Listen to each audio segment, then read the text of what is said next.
மினாசான் கொன்னிச்சிவா வத்தாஷிவா Premnath these. அனைவருக்கும் வணக்கம். நான் பிரேம்நாத்.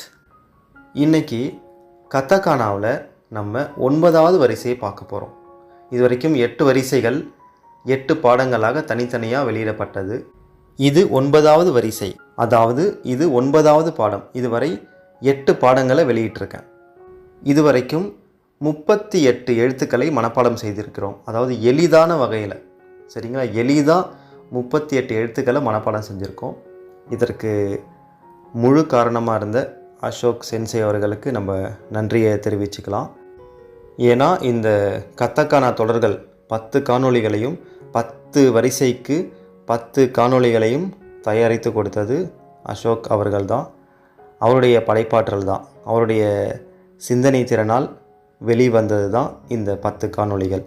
சரி, இன்றைக்கி 9வது பாடம், 9வது காணொளி, 9வது பாடத்தை பார்க்கலாம். இந்த பாடத்தில் நம்ம என்ன கற்றுக்க போகிறோன்னா, ரா, ரி, ரு, ரே, ரோ, இந்த 5 எழுத்துக்களை எப்படி தமிழ் எழுத்துக்களை வைத்து நினைவில் வைத்து கொள்வது என்று பார்ப்போம். இதை எவ்வளவு எளிதாக நமக்கு அசோக் சென்சை இந்த 5 எழுத்துக்களை எப்படி நினைவில் வைத்து கொள்வது என்று எவ்வளவு எளிதாக நமக்கு அவர் சொல்லிக் கொடுத்துருக்காருன்னு பார்ப்போம் வாங்க.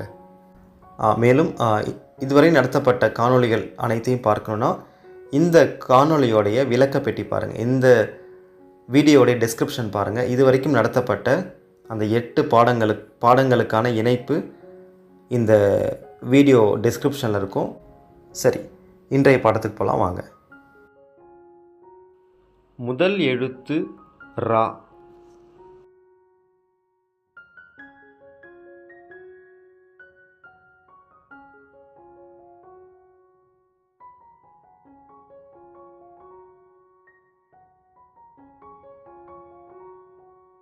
இரண்டாவது எழுத்து ரி.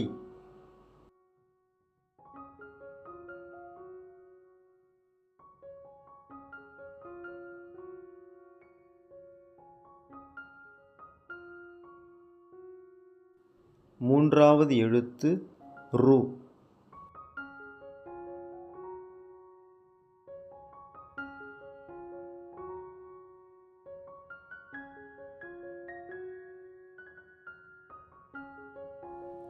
நான்காவது எழுத்து ரே. ரே நெடிலில் இருக்குது, நெடிலையும் எழுதலாம். நான் பல காணொளிகளில் சொல்லியிருக்கேன். ஜப்பானிய மொழியில் குறில் நெடில் எழுத்துக்கள் தனித்தனியாக இல்லை, ஒரே எழுத்தை தான் பயன்படுத்துவாங்க. சரி, அடுத்தது இறுதி எழுத்து, கடைசி எழுத்து ரோ.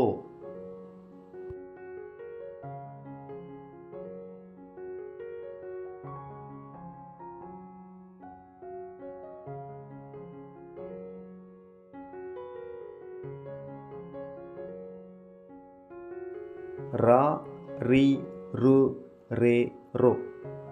ரா, ரி, ரு, ரே, ரோ. அனைவருக்கும் நன்றி.